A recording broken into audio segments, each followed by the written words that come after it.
আসসালামু আলাইকুম। নবম শ্রেণীর শিক্ষার্থী বন্ধুরা, তোমাদেরকে ইজি লার্নিংয়ের পক্ষ থেকে স্বাগত জানাই। আজকের ভিডিওতে তোমাদের নতুন বাংলা বইয়ের পৃষ্ঠা নাম্বার 129 এবং 130 এর সমাধান করে দিচ্ছি। এখানে লক্ষ্য করো, তোমাদের 6.1.5 এ বলেছে জীবনের সঙ্গে কবিতার সম্পর্ক খুঁজি। 100 থেকে 150 শব্দের মধ্যে নিচের প্রশ্নগুলোর উত্তর লেখো। এরপর সহপাঠীর সঙ্গে আলোচনা করো এবং প্রয়োজনে তোমার উত্তর সংশোধন করো। এখানে প্রথম প্রশ্নটি আছে আমাদের যে কবর কবিতায় কবি কি বলতে চেয়েছেন। দ্বিতীয় প্রশ্নটি হচ্ছে এরকম যে যেখানে যাহারে জড়ায়ে ধরেছি সেই চলে গেছি সারি, কথাটি দিয়ে কবি কি বোঝাতে চেয়েছেন। এরপর 3 নম্বরে রয়েছে কবর কবিতায় যে সময়ের কথা বলা হয়েছে সে সময়ের জীবনযাত্রার মান কেমন ছিল। 4 নম্বর প্রশ্নটি ছিল এরকম, তোমাকে কষ্ট দিয়েছে এমন একটি মৃত্যু শোকের কথা সংক্ষেপে নিজের ভাষায় লেখো। তো এই প্রশ্নের উত্তরগুলো আমরা এখন দিব। চলো একটা নমুনা উত্তর দেখে নেই।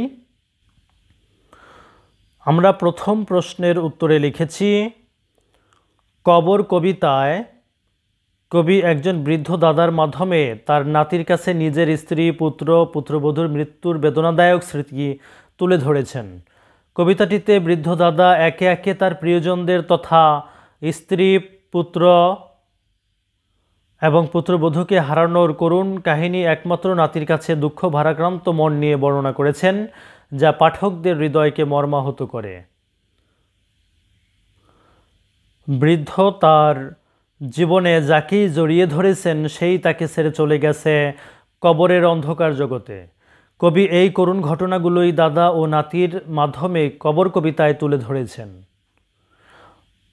পরবর্তীতে 2 নম্বর প্রশ্নের উত্তরে আমরা লিখেছি, যেখানে যাহারে জড়ায়ে ধরেছি সেই চলে গেছে সারি, কথাটি দিয়ে কবি বৃদ্ধকে ছেড়ে একে একে তার আপনজনদের না ফেরার দেশে চলে যাওয়ার বিষয়টি বুঝাতে চেয়েছেন। সকল প্রাণীকেই মৃত্যুর স্বাদ গ্রহণ করতে হবে, মৃত্যুকে কেউ এড়িয়ে চলতে পারে না। কবিতায় বৃদ্ধ দাদা দীর্ঘ জীবনে অসংখ্য মানুষের সাথে সম্পর্ক গড়েছেন, কিন্তু সবাই তাকে ছেড়ে মৃত্যুর কোলে ঢলে পড়েছেন। শেষ বয়সে এসে তার জীবনে তিনি অনেক মানুষকে মরতে দেখেছেন, আর সেই করুণ কাহিনী তিনি নাতির কাছে বর্ণনা করেছেন। পরবর্তীতে 3 নম্বর প্রশ্নের উত্তরে আমরা লিখেছি, কবর কবিতায় যে সময়ের কথা বলা হয়েছে সে সময়ে জীবনযাত্রার মান ছিল অনুন্নত। কবিতার বিষয়বস্তুর দিকে লক্ষ্য করলে আমরা দেখতে পাই বৃদ্ধ দাদা লাঙ্গল নিয়ে গায়ের পথ ধরে মাঠে কাজ করতে যেত। এখানে আমরা বুঝতে পারি যে ওই সময়ে সনাতন পদ্ধতিতে চাষাবাদ করে জীবিকা নির্বাহ করা হতো। কবিতাটিতে বৃদ্ধের সাথে যাদেরই সম্পর্ক হয়েছে তাদের অকাল মৃত্যুর দিকটি ফুটে উঠেছে। সামান্য অসুখে তারা মৃত্যুর কোলে ঢলে পড়েছে, অর্থাৎ সে সময়ে সুচিকিৎসার ব্যবস্থা ছিল না, তারা মৌলিক অধিকার থেকে বঞ্চিত ছিল। এখানে আমরা স্পষ্টভাবে বুঝতে পারি যে সেই সময়ের জীবনযাত্রার মান বর্তমান সময়ের মতো এতটা উন্নত ছিল না। এরপরে 4 নম্বর প্রশ্নের উত্তরে আমরা লিখেছি, আমার দাদুর মৃত্যু আমাকে অনেক কষ্ট দিয়েছিল। মা বাবার পরে আমি যে মানুষটাকে সবথেকে বেশি ভালোবাসতাম তিনি ছিলেন আমার দাদু। তিনি আমাকে খুব আদর করতেন, মজার মজার গল্প শোনাতেন, আমাকে বিভিন্ন জায়গায় ঘুরতে নিয়ে যেতেন।